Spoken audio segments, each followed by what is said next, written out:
Hello everyone, how are we all feeling after the game against Crystal Palace Tuesday night, Carabao Cup 3-0 win. We advance right through. 2 wins on the bounce for Manchester United, which is so refreshing because the results have been absolutely awful so far. But finally, just that little bit of positivity that we needed. It's been a hot minute, some negativity in life in general. That result made all things better. So look, this is pros and cons, but we do usually kick it off with the negatives. So let's dive straight into that. Now, for me, I don't want to overhype the performance too much. It's fantastic. We got a win, a clean sheet, straight through to the next round, 3 goals, and can't forget, this is a Palace team that had 7 changes. Roy Hodgson mentioned that before the game. He was clearly prioritising the Premier League this weekend. We had made changes ourselves, so we had, I think, 10 changes we made in total, or it might have been 7 or 8, the most Ten Hag had made in a game. Their top goal scorer wasn't available in Odsonne-Edouard. The centre-back partnership that they built on with Joachim Andersen and Mark Guéhi wasn't well, it weren't that they weren't available, but they didn't play, basically. And then Eze obviously came on as a sub, but didn't start the game as well. So all of their main important players was not there. So that's what I just want to kind of brief this with, the fact that, yes, all the positive stuff that I'm going to talk about is really, really good, but it was a weakened Palace side. You can't take too much from it. I want to go there and beat them on the weekend, and that's where I'll really judge this team, ultimately. Another one for me, which I don't know if it's necessarily a con or a negative or whatever you want to call it, but it's a question that I keep kind of pondering in my mind. With Amrabat coming in and putting in the stellar performance that he did, whether that'd be, left back or wherever he was playing, he was all over the pitch, wasn't he? But he did look pretty solid. So he brings that midfield balance. And when you're looking at the options that we have, it kind of begs the question, where is everyone going to play? You've got Mount, Bruno, Eriksen, Casemiro, Amrabat, others that have Hannibal, who's been playing recently, that I've not even mentioned just yet. So ultimately, you're going to have to either play your captain, Bruno Fernandes, on the wing, or you're going to have to put Mason Mount on the wing, aren't you? And play Bruno as the 10. Is everybody happy with that? Will Mason Mount be happy with that? I'm sure they'll, look, in the interview, they'll obviously say, I'll play anywhere for the manager, like Sofiane Amrabat has done. And maybe that will be the case. Maybe that's how he'll kind of manage each different personality in each different game and whatever kind of trials and tribulations we face in them games. But I just think it's going to be interesting how you manage these players and put them in. Because obviously Amrabat, I think if you ask most Manchester United fans now, even judging from what they've seen or prior to that, they would put him in the midfield alongside Casemiro. So then you have a choice of Bruno or Mount. I think personally people would lean more towards Bruno. I quite like Mount, so I don't know. I think I don't mind him on the wing so much, but again, it's going to be down to certain personnel and what type of team you're playing. I just think it's interesting. Like I said, not much negativity, but let's just see how that develops. Right, let's start with the positives. Casemiro is back. World-class performance last night. Like I said, it was only against a weakened Palace, but he's come under heavy criticism at the start of the season, really off the pace. People were pickpocketing him with ease. He was just misreading situations, weren't marking certain players, looked all over the place, looked like he had a lot of space to cover, but on Tuesday night he looked like the Casemiro that we signed last season, our best player, ultimately. I was looking at his stats before: 1 goal, 1 assist, first in interceptions, first in passes into the final third, and first in touches on the ball. So he was hugely influential in the game. Jamie Carragher, very quick again to kind of cast a doubt over this player because he had a bit of a slow start. But if you followed Casemiro for most of his career, you will know he notoriously starts slow and then he gets up to a pace and then he maintains that pace throughout the rest of the season. Last season, Scott McTominay was keeping out the team, so that tells you everything you need to know. And then eventually when he got into it, he was kicking when he was our best player. So Casemiro looks like he's back. Let's hope he retains that form and continues it for the rest of the season because we're going to need him. Amrabat's debut, very promising. Asked to play at left back, but played, in the build-up as a centre-back on the left-hand side, like a quarterback position, was pushing up at times, was switching in the defence. He got described as like a Swiss Army knife, which I thought was the perfect description for him because he can do everything.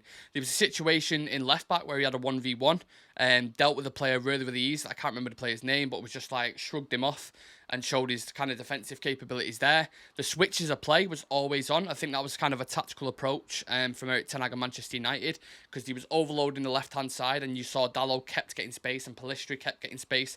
And I think that's whether the first or second goal came from. It was Garnacho's goal, wasn't it? The first one one where Dallow's kind of underlapping, Pellistri. He gets it to the byline and then squares it back to Garnacho, and they get in. And not just Sofian Amrabat, Mason Mount was playing them passes as well. But Amrabat in general, all around, like I said, the ability to sit in the defence, build up, allow the likes of Dallow to push up, create a more aggressive press. I thought he was really, really good and promising. And considering he's not had a proper pre-season, he's had a couple of injuries with his back, which seems to be kind of our tick resume list on it nowadays in transfer targets. Had they got an injury, yes, okay, let's sign him. That's what we seem to do nowadays. But I think for this season, he's going to be such an important player. And everyone was going on at me when I was doing these kind of analytical videos of Amrabat, saying how important he's going to be to the side and to have balance. I think him and Casemiro as the two generals in a pivot is going to be a perfect combination, and I can't wait to see how that develops. Another positive, the youngsters impressed. Hannibal, Garnacho, Pellistri all worked extremely hard off the ball, which certain forwards like Marcus Rashford has been criticised before. There was a metric that came out after the game saying Hannibal had the best sprinting pressures per 90 minutes in the Premier League, which shows the intensity that he plays at. There was even situations, Garnacho, where he tries taking on his man, he loses out, gets back up, sprints back, wins it back. And I think that's what he wants to see from anyone who's... That is just a basic principle in Erik ten Hag's kind of system and what he wants from his players. Equally with Pellistri, he did not stop running on that right-hand side. And when you have a Anthony-shaped hole there, sometimes when he has been missing, we notice it because of the work rate he puts in off the ball. And I think Pellistri matched that. Does he need a bit of bulking up, a bit of physicality? Absolutely. Does he maybe his final third decision-making needs to be a little bit better? Yeah, but he's only young, innit? You know what I mean? And he's only had a couple of starts for Manchester United. So if that's what he's showcasing now, I think he'll be a top player. So same with Dango as well. He got some minutes, didn't he? Was really calm, composed, didn't look out of place. And we've got Kobe Mainoo coming back as well. So that is a massive positive. When you talk about Manchester United and you talk about young talent, that is what we're based on. That is our principles, our philosophies, whatever you want to call it. Manchester United are based on that. So to see these youngsters play so well, really, really happy for him. Another clean sheet, yes. 2 clean sheets in a row. Onana didn't have much to do for about, I'd probably say 65 minutes. But when he was called into action, he made some really, really great saves, which I'm happy for because, like I said, Onana will get absolutely dog's abuse when he makes one mistake. And people will talk about it for weeks. But when he makes some great saves, nobody mentions it because everybody ultimately only remembers negative things, don't they? Just kind of a psychological thing. Same thing with Harry Maguire as well. Received dog's abuse, but I thought, if you're just analysing it from a one-game point of view, he was good. He was really, really good. Looked decent. Again, you have to kind of create context with this because it was a weakened Palace side. So let's see if you can do this at the Premier League. Let's see if you can do it against Liverpool. Or do you know what I mean? Like there's levels to it. So I'm happy he did well there. But ultimately, he is kind of a 3rd, 4th, 5th, 6th choice, if you want to call it that. So it's not too worrying if he's having to come in if he performs like that.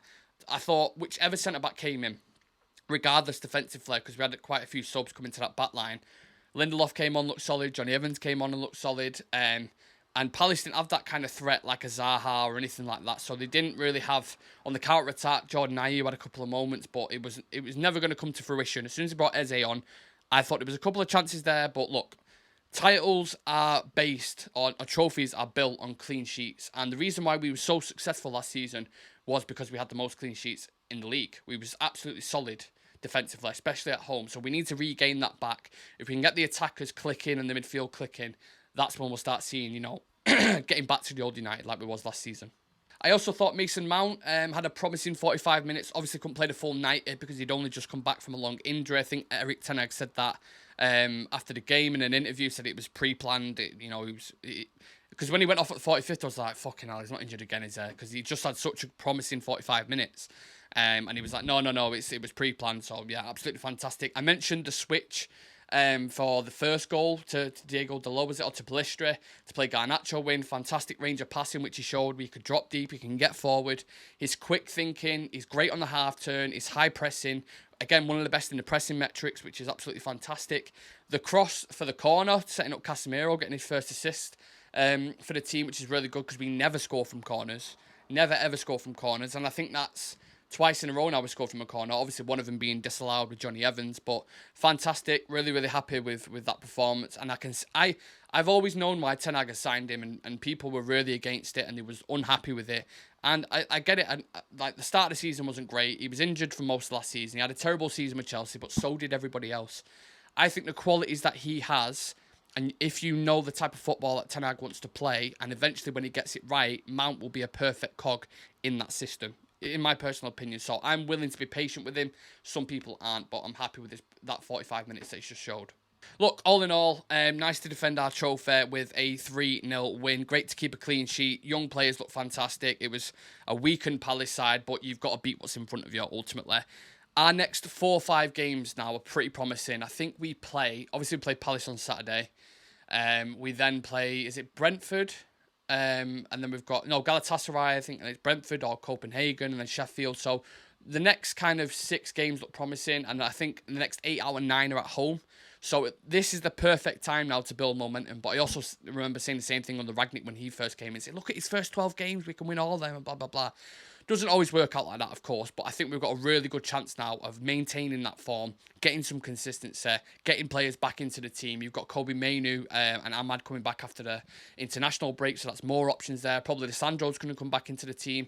So injuries are looking better, reintegrate into the squad, and we can start this run now, hopefully kick on with the season. A bit of positivity for once, which is nice because it's been a dreadful start to the season for Manchester United. But this has been my pros and cons for Man United versus Crystal Palace in the Carabao Cup. Let me know your pros and cons, put them in the comment section, and I'll see you guys in the next one.